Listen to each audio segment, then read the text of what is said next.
Okay, everybody, welcome to the first Nitro of the cycle after Super Bowl as we head into the next pay-per-view, which is going to be Spring Break Bash, as we build up to the, big pay-per-view and next title matches and the feuds and everything else. So let's get started with Nitro. So we start off with our pre-show match, which is going to be Chuck Palumbo, Blitzkrieg, and Yang, defeating Mark Jindrak, Cash, and Lestat in 14:58 when Blitzkrieg pins Cash with an Ace Crusher. Ooh, maybe he got the finish from Johnny Aces backstage. Anyway, this gets a 66. Perfectly solid match. Just get some people, some match time who haven't had anything to do. Palumbo is an injury, but he still got a 67, which is, what it is. But anyway, solid stuff. But, we actually start the show off. So we start the show off with the Deadpool coming out.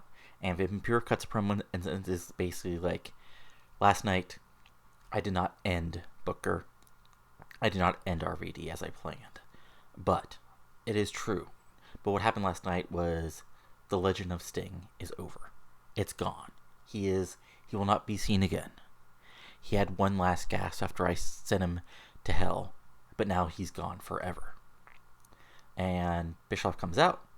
He's like, Vamp, it's true. He's had an impressive night. And it's also true that, well, the tag team match was, the crowd enjoyed it, and it was a good match. You didn't win. So you're talking about how you should be the next, to get a chance at Goldberg, but the truth is, there is a number one contender standing in this ring, but his name is Macias.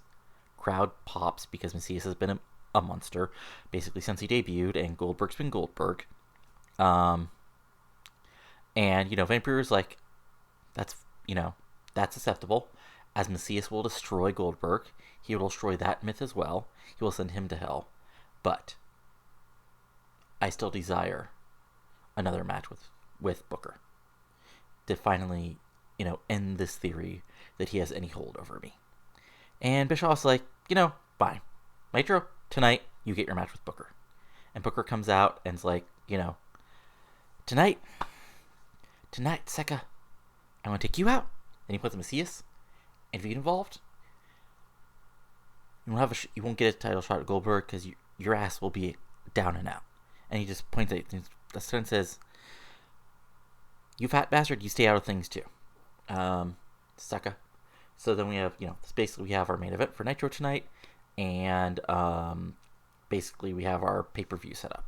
So actually, let me do that real quick. So yeah. For Spring Break Bash, which I just realized is basically the same thing as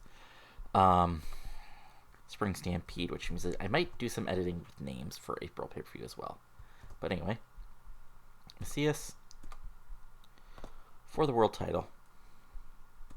Nope, not the world tag team. The world title.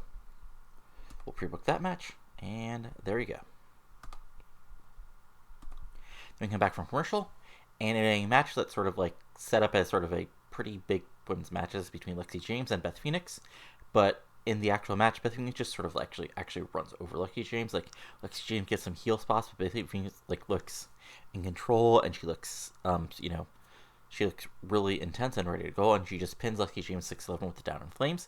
This gets 52, solid stuff. And then she cuts a promo, and she challenges Angel Fox, and she's like, she's like, Angel, I've got respect for you. You're a solid wrestler, but I still never really got my next shot at Gail Kim that I should have. And now that you're champion, you just already with Lexi James.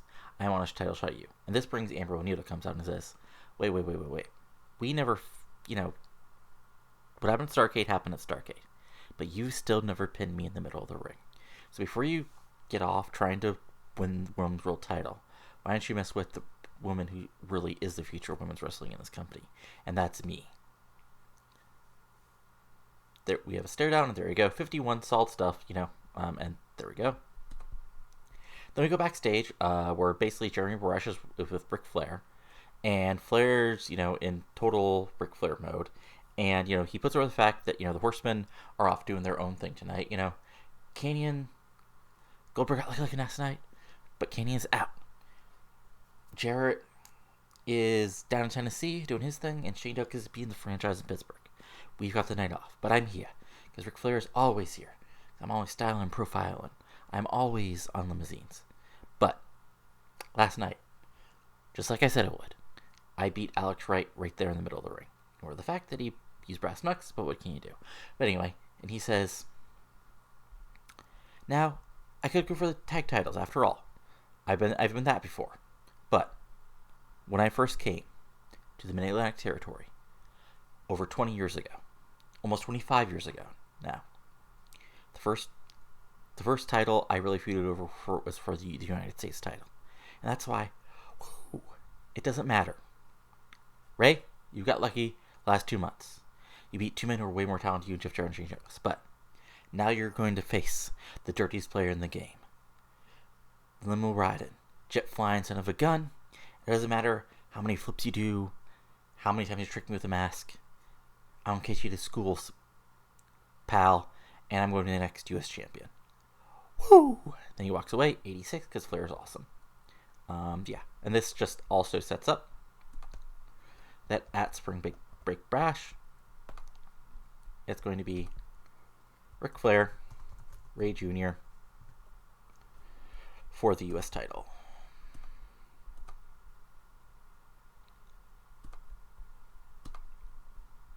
Oops. U.S. title, not Women's World title. There we go. Alright.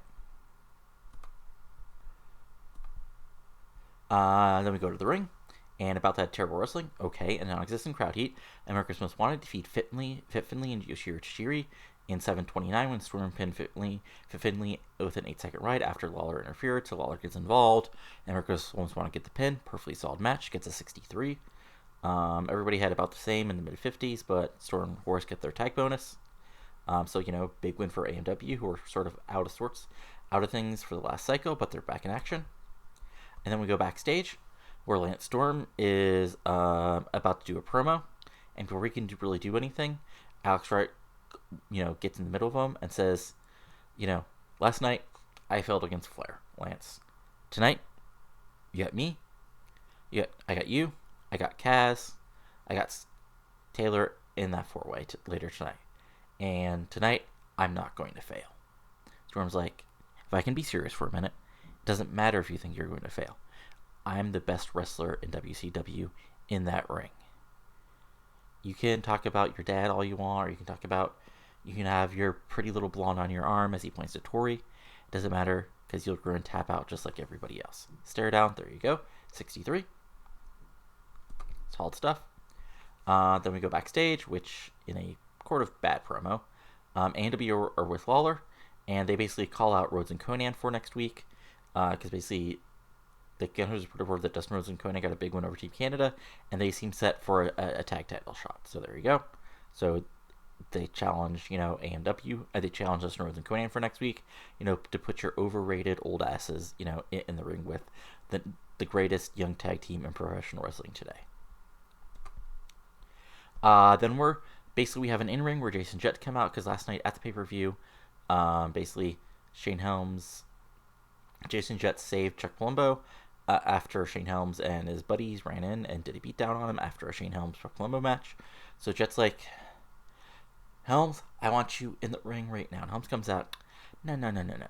You see, Shane Helms, you have to pay to see Shane Helms in a big match. And even though you're barely qualified as a big match, it doesn't matter, because the man who breaks hearts, the next icon of professional wrestling, he doesn't want to get in the ring tonight. So you did should have run the fine print, buddy, because he has to get a match tonight, but not against me, against this man. Then he points to Gigantes, who comes out and stalks to the ring, and yeah, it is Jason Jett versus Gigantes. I wonder how that'll go. So yeah, actually not terrible considering who's in the ring there, because Jett's a solid hand, but Gigantes is still Gigantes. But anyway, Gigantes defeats Jason Jett in 6:22 by pinfall with a choke slam following interference. So basically, Reno, Cash, and Helms are all at ringside and they get involved. Eventually, distraction, choke slam. There you go, 61, solid stuff. And then again, it's a 4-1 beatdown. But then again, like at last night at Super Brawl, this time Chuck Palumbo with a chair. Clearing things out. This gets 65, just solid stuff to build up, this feud that's been bubbling. And then basically we have a quick promo where, not a promo, but basically a quick video where Goldberg is in the building. Announcers put over the fact that, Goldberg did defeat Cannon to retain the world title last night, but, he's probably not aware yet that he'll be facing Macias. So then we have a tag team match where an bout had a great wrestling and good heat. Scott Steiner and Billy Kidman defeated Rob Van Dam and Sean O'Haire in 12-16 when Steiner pinned O'Haire, really using the ropes for leverage. And really, that's Scott Steiner using a lead pipe or something else evil to get the pinfall victory. So again, this breaks down in the end. RVD and Kidman are doing their brawl, they're doing their thing, and then Steiner gets the advantage, cheats to win, and gets the pinfall victory. So it gets an 82, which was a really good match. Then afterwards, in a quick segment, RVD hits a huge dive on Billy Kidman and his new squeeze April to get the crowd cheering. 59 because it was literally a 2-minute angle. And then we go backstage where Eric Bischoff is in the office and Steiner comes in and says, "I'm sick and tired of being left out. I should be the one to get in their own contendership." And Bischoff is like, "Scott, for once you have a point. So here's what I'm going to do. I'm not going to put you in the match tonight because it's already booked and I don't deal with the BS of getting, well, Booker will be fine because he's Booker, but Vampiro will complain because look at him. He'll complain. But at Spring Break Brash, you will face whoever wins tonight in an number one contenders match. So if you really want that, another match for that world title you still think you should have, great. Just go ahead and beat whoever wins tonight." There you go, 80, really solid stuff. I should have added that it was advancing an angle there, but not the end of the world. And in a really good match, actually surprisingly good match, considering a couple of guys in the ring, we have a four-way match, and in a poor match, but it got a 73. How can it be poor and got a 73? See, this is what I never get. Anyway, Kaz defeated Alex Wright, Lance Storm, and Scott Tyler in 8:42 when Kaz submitted Scott Tyler with the Kaz mission. So again, this is every four-way ever. In the end, Lance Storm and Alex Wright are fighting on the outside. Kaz locks Scott Tyler in a Kaz mission, and there you go. This gets a 73. Everybody is good except Scott Taylor, who is not that great, but I needed somebody to draw, basically. So then we're backstage, and Jeremy Rush has found Dustin Rhodes and Conan, and he's like, AMW, weren't we just fighting you at Starrcade? Okay, fine. You think you're so big and bad, the WCW officials have already offered us the number one contendership, but here's the deal. If you can beat us next week on Nitro, we'll make it a three-way. Okay, great. And there you go, 68. And then we have this is like an interesting video. So basically, it's Johnny Stamboli. It says it's Johnny Stamboli in Italy, but really what it is it's a quick video where we have Johnny Stamboli, and he's actually at like an airport in New York, and he's talking to the camera, and he's like, "I've had a rough couple of months here in WCW. Really, it's been a rough couple of years since I took over, but what can you do?" Anyway, he's like, "So, I decided I need to search out my roots. So what I'm going to do is go on a plane, and I'm going to be edited for the next several weeks, but I'm going to send videos to World Championship Wrestling to show me finding my heritage." And there you go. Gets a 40 because Johnny is not over, and he's not the most charismatic guy, but, what can you do?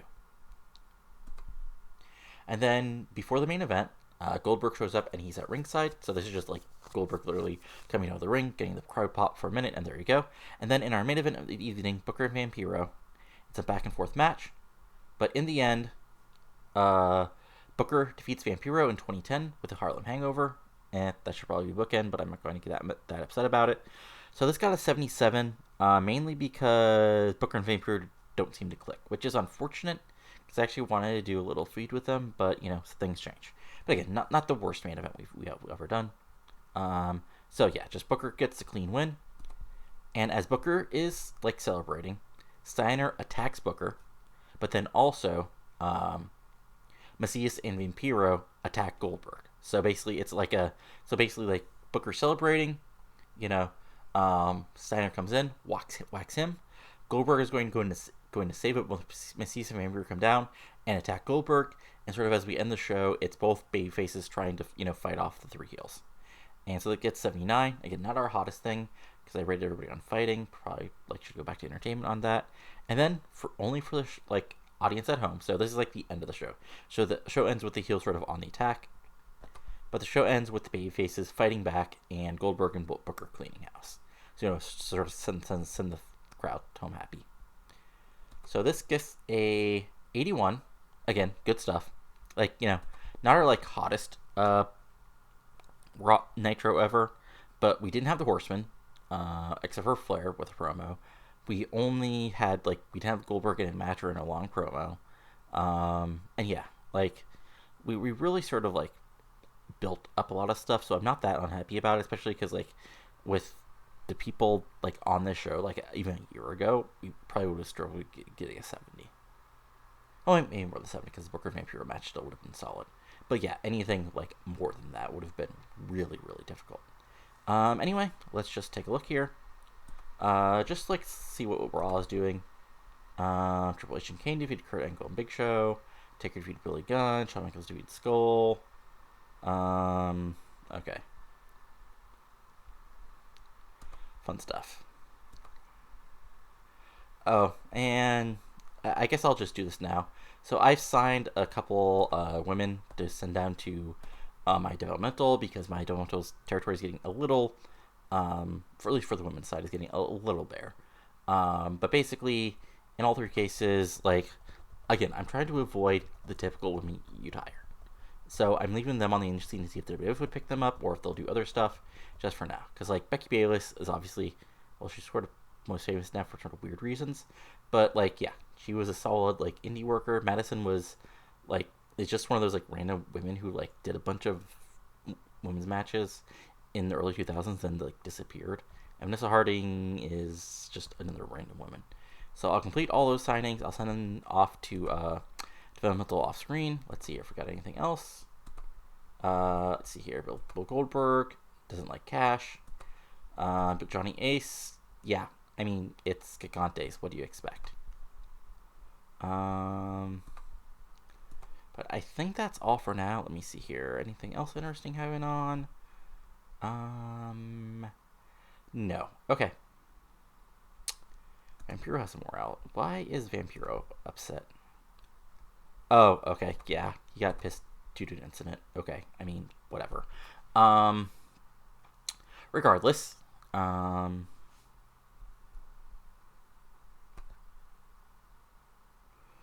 mean, that's sort of kind of hilarious considering, like, you know, he's Vampiro. Anyway. But yeah, anyway, I just want to do this on screen just in case. So we will, for now, you're just going to be a wrestler. And we're going to send you down to AWQ. Yes. Vanessa Harding.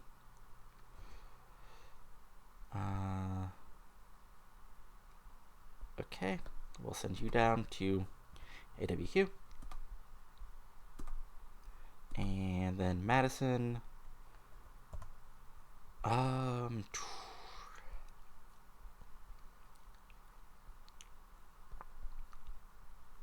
Actually, let me pull her info up. So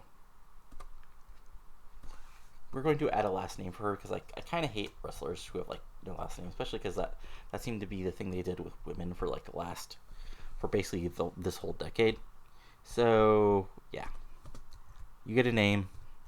I'm using Sinclair just because that seems like a sort of like heel name. No. And then we're going to send you away to AWQ as well. There we go. So anyway, do a quick check of our merchandise. Let's see here. Yeah. This basically because we got no other real stuff happening. So Goldberg, Booker, Joni, Sting, Vampiro, Canyon, DDP, all the people you'd expect is sort of selling all the stuff. Only big change it looks like from last month is Sting jumped up, so did Vampiro, DDP dropped some, Sean O'Haire went up, Ray Jr. also went up. So yeah, cool stuff.